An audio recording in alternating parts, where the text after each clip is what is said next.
The criminal justice system and our mental health system and our governmental systems need balance.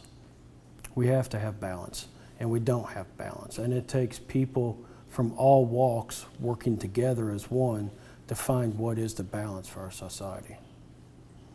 The unfairnesses that resulted from Tremaine's trial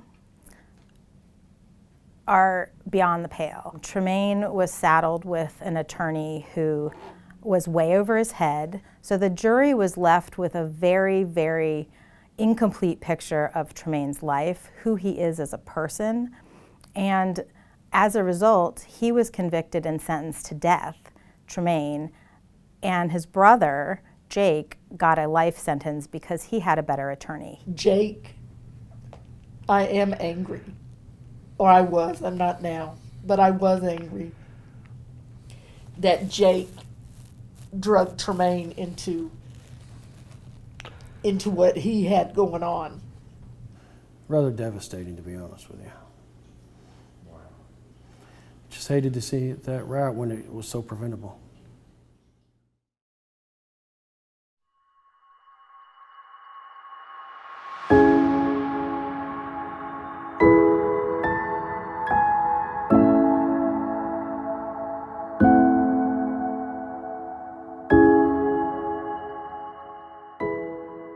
Children's services, or whatever it's called, juvenile services. You know, they said, well, you know, Linda, you don't supervise him. Well, it's hard to supervise your kids when you're working 2 or 3 jobs just to keep a roof over their head. Tremane could do fine as long as he was not in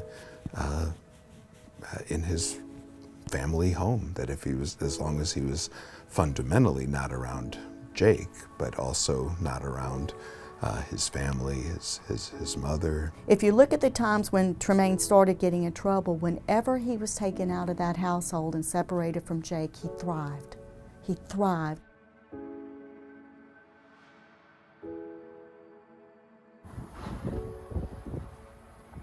It's just a small little ranch, 40 acres, in Wewoka, Oklahoma.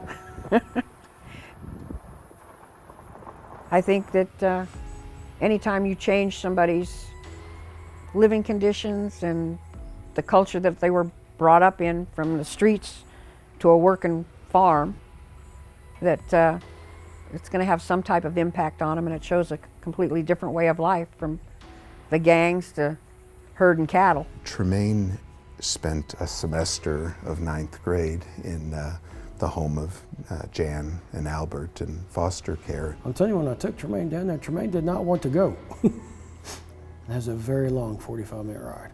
That boy did not shut up the whole way. He was mad as hell. But he went and he did it. He could have left at any point in time, but he stayed.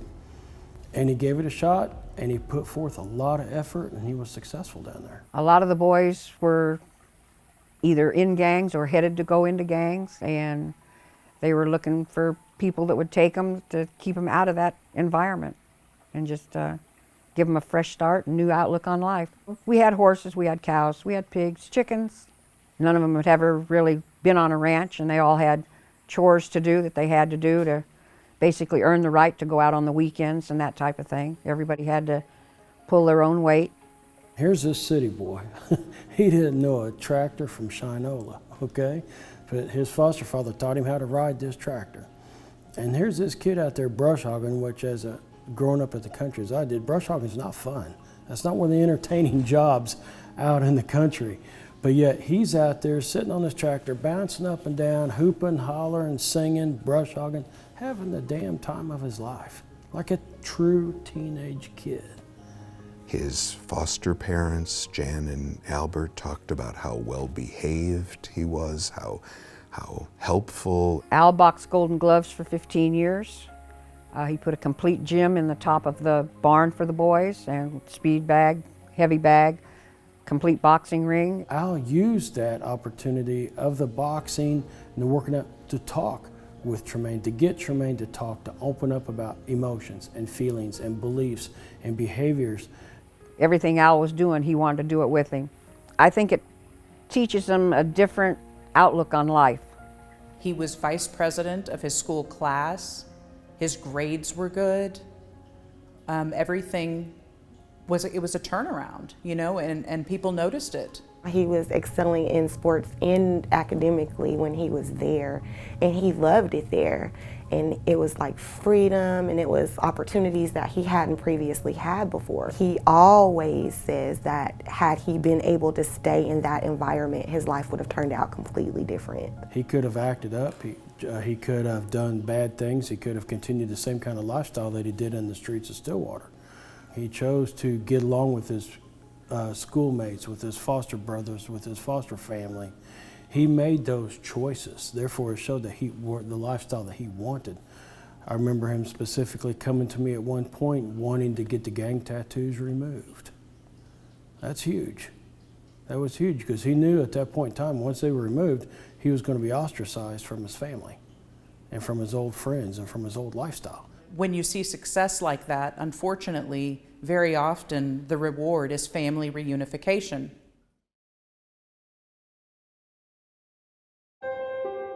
Linda appears in court and, demands to the judge that he be sent back to her, reunification, which reunification was the goal, but we did not feel as a state that we were ready at that point in time. Yes, we'd seen changes in Tremane, but we had not seen changes in the home environment and knew that the home environment would be detrimental, to Tremane coming back. And the judge made the decision at that point in time to have Tremane sent back to his mom. His mother, although she's been there and loves him, she's a mess. She's been traumatized. She just didn't have the cognitive ability to understand that the goal is not to keep the child away from her forever. The goal was to help the child to be productive in society and not end up in the situations that he's in now. I wish, in hindsight, I wish I would have gladly given up custody if it would have meant he would have not been where he is today. He was a product of his environment, and you could see, depending on which environment that he was in, dictated the type of Tremane that you saw.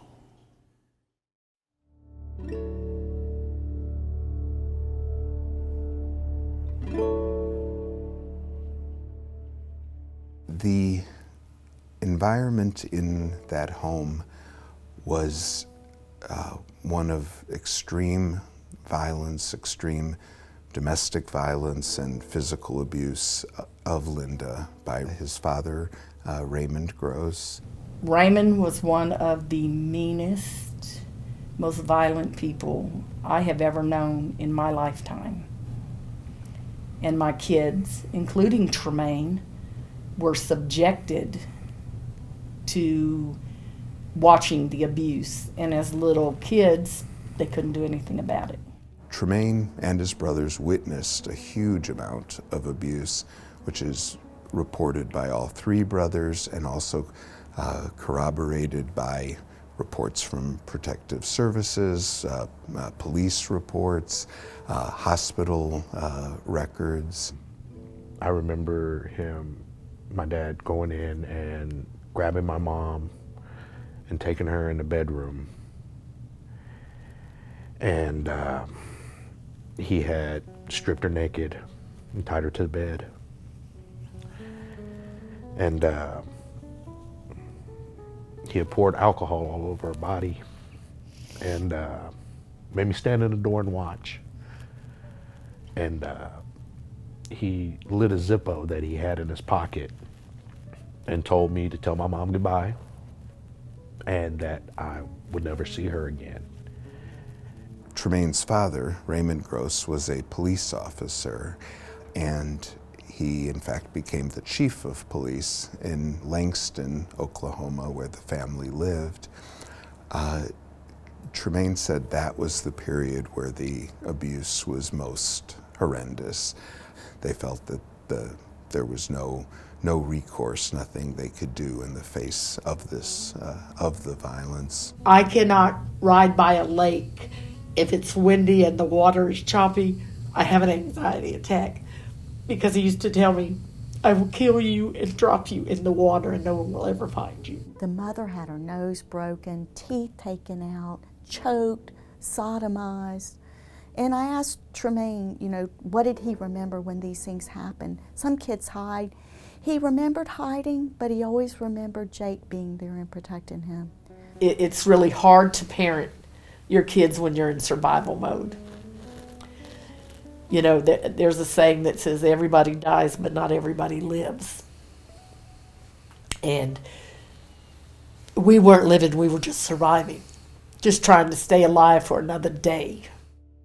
The three brothers, and particularly the younger two, Jake and Tremane, became kind of their own unit for survival. Became, here's what we need to do to get by, to survive these horrors.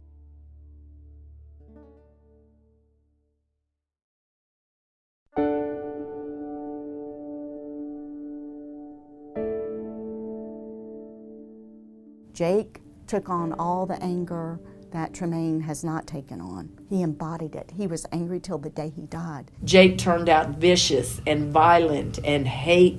You know, he had a lot of hate in him. And he had no remorse for things he did. He had no remorse for the people he hated. Jake loved 210% the people he loved, but if he hated you that same way, 210%. The thing with Jayton is he was fighting a lot of demons in his head, you know, from stuff that happened in the past and just growing up how he did. There's a long documented record of Jake struggling with mental health problems and psychiatric issues since he was a child. It's something that he battled for his entire life. Extreme conduct disorder. When he would talk about his life goals, you know, Jake's life goal was to get AIDS, spread it to as many people as he could, and then die in a shootout with the police department. Because of his background, he wanted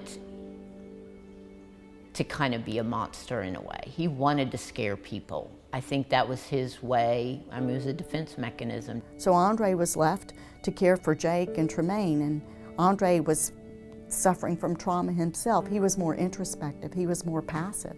Jake was angry, and Tremane was just too young and did whatever his brother wanted him to do. We would have little dances at the community center for just middle school.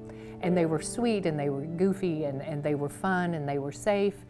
And Tremane was always the first one there. I mean, he never missed a dance. Several times at these dances, Jake, his brother, would come. Jake, quite a bit older, would try to come to the dance because there was a little middle school girl that he wanted to see, always the same story. Well, that was not allowed. And he would cause a scene, and some of the men chaperones would have to go out and deal with Jake in the parking lot. And it was uncomfortable and it was scary. And invariably at the end of the confrontation in the parking lot, Jake would demand Tremane, he would snap him up, and Tremane's little face would fall and he would take him away. He never stood up to Jake. He never said, oh, I want to stay, you know, I want to stay with my friends. Jake was 10 or 11. Jake had gotten involved in gangs and promptly brought his brother into it as well. If I had a big brother that gang banged, you know, looking up to him and, you know, his influence and me seeing like everybody that's in the neighborhood, you know, respecting him and loving him and nobody fucks with him, then that's gonna influence you to be in the gang because nobody not gonna fuck with you, you know what I'm saying? That's who Jake was. He was aggressive and violent and really loved the gang life. Jake didn't play no games. Like, I would be scared of his presence, you know, just him walking in the room. He presented himself as a god. Like, he wanted you to look up to him, like you obeyed what he said. Like, it was his rules and it was his life and you were gonna live by that. His brother Jake came to see him twice while Tremane was in our care. I didn't have good feelings about him. He was still reminded me of the gangster type, real big and boisterous and wanting to be in control of Trey and everything. Trey's whole demeanor changed when Jake was here. He liked having people under his control and him being the ringleader. And he pretty much was. He dictated the mood in the home. You know, if he was in a good mood, everything was okay. He was in a bad mood, life was miserable over there. Jake was the driving, dominating force in the relationship. Tremane was the follower. His brother was his protector. His brother really did try to help him, but not in the ways that you and I would want for our children. Jake taught him how to be street smart, taught him how to survive. That's who Jake was, as opposed to who Tremane was, is somebody who's wanting to make sure everybody's okay, looking out for people. And he was always considerate, I would say. He was considerate. He cared. I remember Tremane as being just sweet. Yeah, And sweet. I too have taught middle school, and sweet is not often a word that is applied to middle school boys. In his 6th grade year, he came lugging into my classroom a handmade Valentine card that was as tall as he was. It was from the ground like this, and he had carefully and curated this Valentine, and it was just the most special thing. Tremane was a very quiet kid. He didn't cause a lot of ruckus. He was a follower. I always considered Trey sort of a pacifist. He didn't like trouble, didn't want to be involved where there was trouble. Tremane on the other side is a child that was still wanting to be a child, still wanting to be a teenager, and had a lot of potential for growth and to be a rightful, upstanding citizen of our community.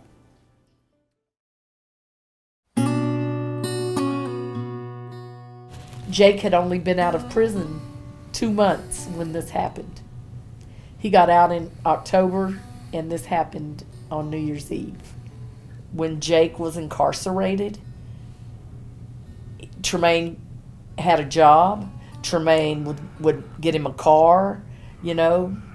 Tremane had a couple kids, and Tremane was doing fine, but as soon as Jake got out, it was a wrap. My best friend, we were going to my sister Mona's house, spending New Year's Eve with her. Tremane was there. We were trying to get him to leave and go with us. Jake ended up popping up, and Maine's eyes lit up. We were trying to rush out, telling Tremane, like, hey, come on, you know, go back to my house. I had a big house, and we're gonna go party. But Jake, looking at Maine, like, he was just like, you can go get some money? Come on, let's go get this money, Nick, let's go get this money. And he just kept on antagonizing him, telling him, don't be a pussy, don't do this, come on, let's go get this money, come on, let's ride. And eventually Maine gave in, and he left with his brother and didn't leave with us. So I'd always felt like Jake was going to be the downfall of Tremane. I knew Tremane would always follow him. I mean, Tremane loved Jake. He hated him at times for his actions, but deep down he loved him because he stayed with him. He didn't have to. The reason Maine just, you know, gave in, just went with Jake instead of coming with us, because he, you know, he missed his brother. He just got out, you know, he didn't want to look like a, you know, a punk. I'm not sure who contacted me and told me that he was in jail, and everybody said, you know, that's not Trey. That sounds more like Jake. I was not surprised that Jake killed someone, because Jake was involved in a lot of criminal activity. Tremane had been in trouble. He'd been to prison, but robbery was not Tremane's MO. It wasn't. That was Jake's MO. Never, ever, ever in Tremane's 44 years of life has he ever thought about going out and killing someone and robbing them. Tremane is very remorseful.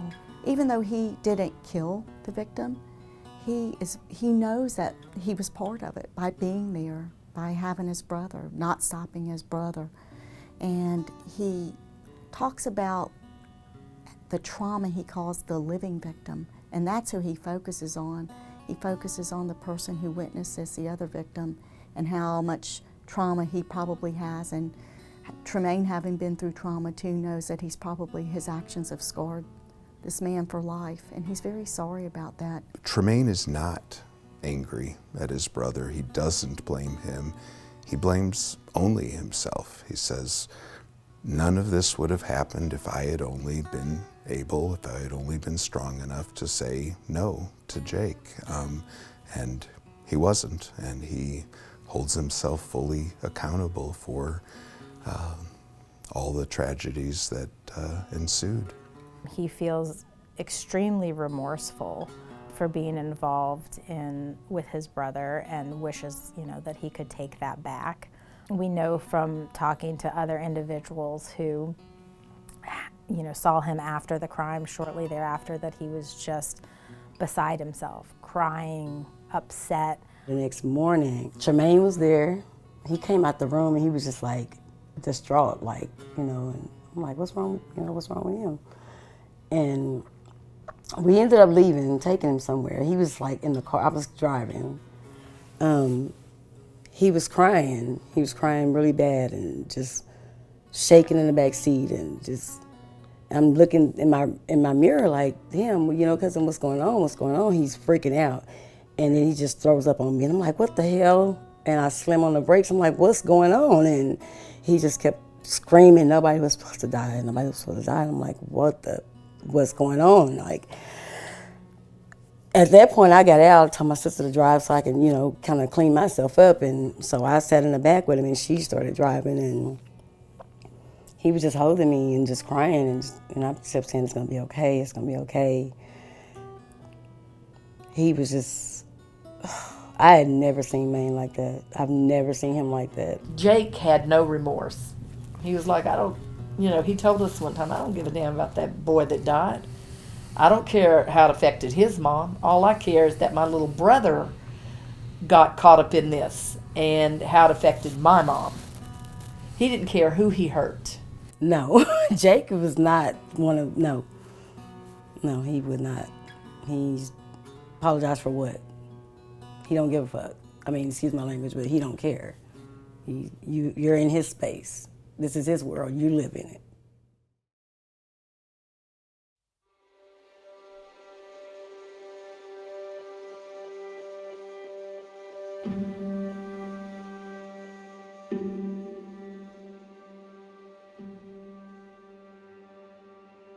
I felt like he didn't have a fair trial. And I still feel bad to this day because it would have made a difference. It was pretty shocking to learn about the lack of investigation, the lack of preparation that took place in Tremane's case. During the time that John Albert was representing Tremane Wood and other defendants in death penalty cases, he had been struggling in his personal life, and it had bled over to a great degree into his professional life. My son sat in the county jail for 2 years waiting to go to trial on this capital murder charge, and he never went and saw him one time. He never filed any motions. He never did anything. There was so much mitigation. If a jury just would have heard some of the things we've talked about, Tremane wouldn't be on death row today. One of the first things I remember doing is going to retrieve trial counsel's file. And I met with Lance Phillips at his office, and he handed me a single expandable folder. And within it were some papers. I was kind of surprised because it was very small. I expected it to be in boxes, and it was not. Our files in that case and in all of my death penalty cases are banker boxes, file. One of the things that was glaringly absent from the file that I received from Tremane's trial counsel were the records of his foster care. I don't remember how many pages of records were there when we finally received them, but it was knocking on the door of 1,000 pages of record material. Within those records, witnesses were identified. None of these witnesses had been contacted or interviewed by Tremane Wood's trial team. Some of them were extremely favorable.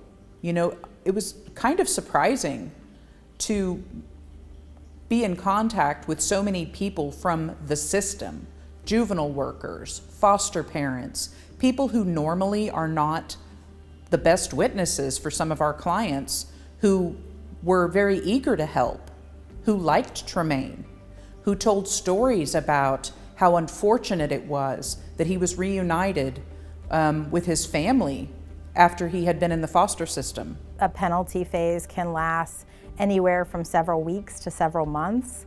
It depends on, you know, the number of witnesses, how the defense is presenting the case. He put on a mitigation case that lasted only several hours, an afternoon, did no preparation of the expert that he did hire, which resulted in that expert being unprepared, not giving the jury accurate information about Tremane. They left out a lot of information that could have made a difference. Jara is the person who served as the jury foreman at Tremane's trial. And Jara has, since the trial, come forward as saying that she did not want to vote for the death penalty for Tremane and felt under tremendous pressure to do so. She was the only black person on the jury and feels that it wasn't a jury of Tremane's peers. They say you should be judged by a jury of your peers. They were all middle-aged white men and women, one black juror, and they made her the foreperson. And they pressured her, and they pressured her, and they pressured her. Whenever we was hung, the other jurors started complaining to me that they had to get home to their families and their kids and that we need to hurry up and make a decision. It's very uncomfortable when you got a room full of people against you. I think it bothers me most because I was the foreperson, and even though I was pressured, I probably could have stopped it. But being so young in a situation that, you know, was a lot at the time, it bothers me to the point to where if I could take things back, I would. And so now that we're getting closer to him being put to death, it's more heavy on me. I sat in for a little bit on the trial of Tremane's older brother, Tremane Wood. In that case, I saw something different. I saw 3 attorneys who had gathered records, who had formulated a strategy for the trial and for sentencing. I saw a lot more evident preparation. I saw experts being utilized, and I saw witnesses prepared to give evidence in mitigation of punishment. You didn't get to know Tremane as a person, you didn't get to speak to his family, you didn't do any of that. While Jake over here had three lawyers that specialized in felony murder, and Tremane got someone that was strung out on drugs and alcohol. That's not fair at all. Johnny Albert spent a total of 60 hours combined, and most of that was in court, and got paid a little less than $10,000. We had a defense team of, it started out with 2 of us, defense lawyers and a couple of investigators, a fact investigator and a mitigation investigator. And then by the time trial came, we had, I believe there were 4 of us lawyers in addition to those investigators. We saw him, I'm sure, more than several times a month. Also, there were phone calls. He could call us regularly. No calls. He wouldn't take calls from us. He didn't take calls, exactly. Clearly, someone who is suffering from substance abuse disorder, who is an alcoholic, who is abusing cocaine on a daily basis, is not the ideal person to represent someone in a death penalty trial. He just shouldn't have been doing capital murder trials at that time, at least. We know that had things been just a little bit different with timing, that Tremane would have gotten relief on his ineffective assistance of counsel claim because there were 2 other men facing death sentences who Johnny Albert represented at the same time he was representing Tremaine. A defendant by the name of James Fisher and another by the name of Carrie Littlejohn. I was assigned and worked on all of those cases. At the end of the day, they all received appellate relief of some form. And those 2 men got relief on claims of ineffective assistance of counsel because Johnny Albert was using substances, abusing substances at that time, and did not do what he needed to do to prepare for trial. And how anyone could say Tremaine received adequate counsel with that lawyer is unbelievable to me. In order to prove that Tremaine was denied this constitutional right to counsel, his attorneys during that proceeding put on Johnny Albert. Johnny Albert was drunk, high, beaten up, and in very bad shape at that hearing, and was not entirely truthful. And he was worried about his bar license. Prior to him taking the stand and testifying, he had signed an affidavit saying that he had not done a good job as Tremaine's trial lawyer. But because of what was going on in his personal life and him having exposure to consequences, perhaps to his bar license, due to the ongoing situation, he was, I think, a little bit bullied into withdrawing the affidavit. Within a week or 2 after the evidentiary hearing, Johnny Albert decided to get sober, and he went into a program and ended up becoming sober. Had he had his evidentiary hearing 2 weeks later, that evidence would have come out, and Tremaine most likely would have not been on death row, and his death sentence would have been reversed.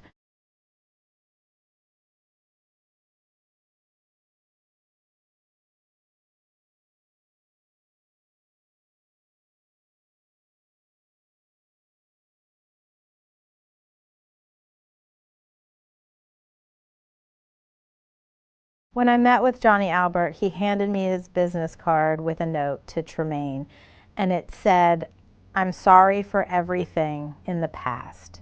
You got me at a bad time, and it's not your fault. It's mine."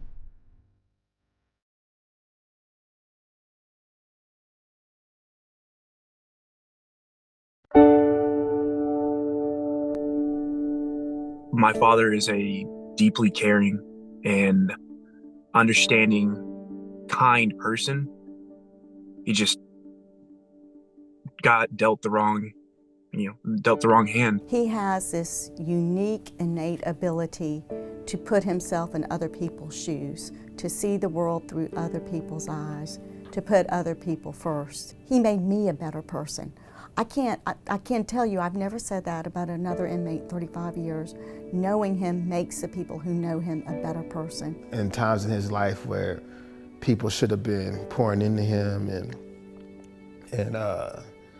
and trying to figure out what his passions were, what his giftings were, what his talents were, you know what I mean?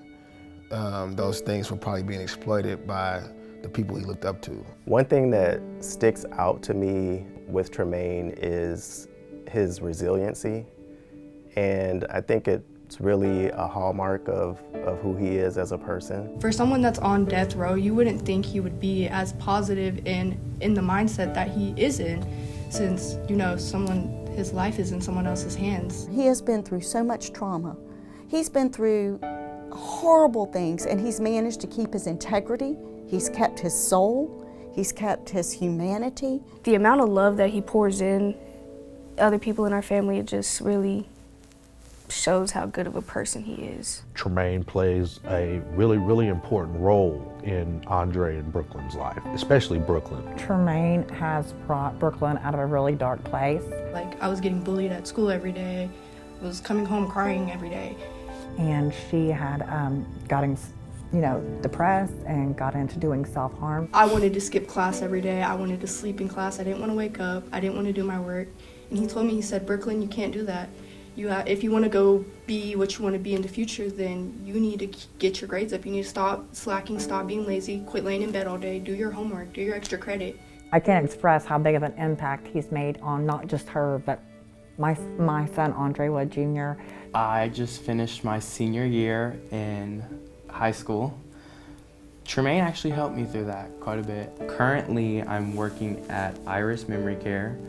In January, I'm going to start college at OCCC for a business and technology degree. We'll never be able to tell Tremane thank you enough for what he's done for my kids, and me. He told me that his goal was to be the little voice in their ears, that he wanted to be, when they grew up and he was gone, he wanted to be the person talking sense to them, telling them to do the right thing. He's a grandfather, which, oh, that blows my mind. I brought my daughter. She was maybe 2 or 3 months old. She was just no bigger than two palms. We get in there, and his face, it looks like he didn't want to cry, but he couldn't help himself at the same time. But he looked overjoyed to see her, because I guess he had never seen any of his grandkids before. He's been taking college courses. He's really proud of that. He really has been getting into trying to influence children who might be going down the wrong path. And now he's looking at other inmates and trying to do things that leave a legacy to help them. And one of the most recent things he's done is he is trying to start a trauma and depression, a grief group out at Oklahoma State Penitentiary. He's written up a course for it. He's gotten mental health providers to help him, and they're trying to get that approved.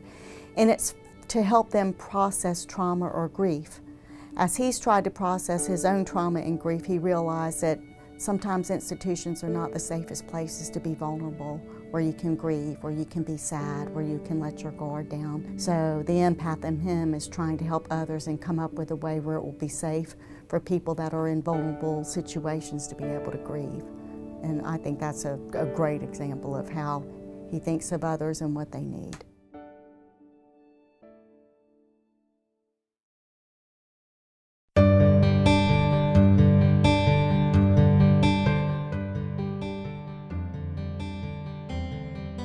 I would like to see Tremane actually be treated fair in our criminal justice system. And that would be to allow him to avoid the death penalty. It is now left in the hands of the Clemency Board. The board alone has the power to correct things in this case in a way that no one else has the power to and no one else has done thus far. These crimes are supposed to be the worst of the worst crimes. And when we're executing people who didn't actually even kill somebody, how can that be the worst of the worst crime? Tremane is there because of a failing of the system, failing of society to protect this child who grew into a man who was then failed by the system. It's wrong. I would like to tell Trey that I still love you, no matter what, and you're always welcome here. Should you ever get this all straightened out, hopefully you'd come and see me. I think it's important for them to know the effect that it has on people after the trial. Long term, it does have some type of effect on you. And then knowing if he gets put to death that you had something to do with that is not a comfortable feeling. To this day, Tremane remains remorseful about his role in what happened that night and the fact that Ronnie Wipf was killed. It's something that he talks about regularly, and it's also something that he expressed directly to the victims in this case. He has written letters to the family of Ronnie Wipf and also separately to Arnold Kleinsasser. Unfortunately, Ronnie died of the stab wound, but the other victim, Arnie Kleinsasser, survived. And he, while we were working on his case in federal habeas, were able to have the opportunity to talk to him and meet with him. And he does not want Tremane to be executed. He doesn't believe that it would serve any purpose. He feels as a Christian man that he has forgiven Tremane. He expressed to me his belief that all people have sinned, and it's ultimately not his role to forgive, but it's God's role. Ronnie Wipf's mother, I had a conversation with her, and she expressed the same, that she doesn't feel it's her role to determine what the appropriate punishment is here, but she doesn't feel that Tremane should be executed. I'm concerned with my kid's mental health if something were to happen to him. Their Uncle Tremane plays such a big role in their life in a positive way. I think that my daughter would probably regress into some severe depression and shut down again. Same with Andre. He's my therapist, he's my uncle. You know, if I have an issue, he's who I talk to. And I've already lost one of my uncles. I don't know if I could lose him too. It'd be very hard.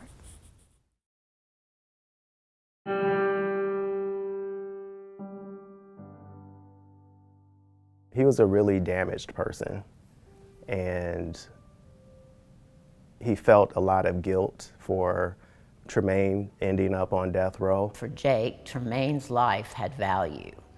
He loved him deeply. He felt responsible for Tremane being in the situation Tremane's in.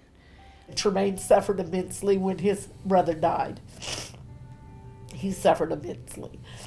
He didn't talk, he didn't eat. It took him a while to get over Jake dying. He's the truest form of himself since his brother passed away, because he feels like, or he felt like, he was living like as an extension of his brother, of Jake, not as his own being. He's not that 19-year-old boy anymore, and there's not Jake around. There is no one. He speaks for himself now, and like he said, he's been busy building bridges. He is, you know, a lot of the reason, you know, his mom gets up in the morning still after his brother passing. So I have a really big hole in my heart from Jake dying. And if Tremane dies, then that's 2/3 of my heart gone, and it's hard to live on 1/3 of a heart.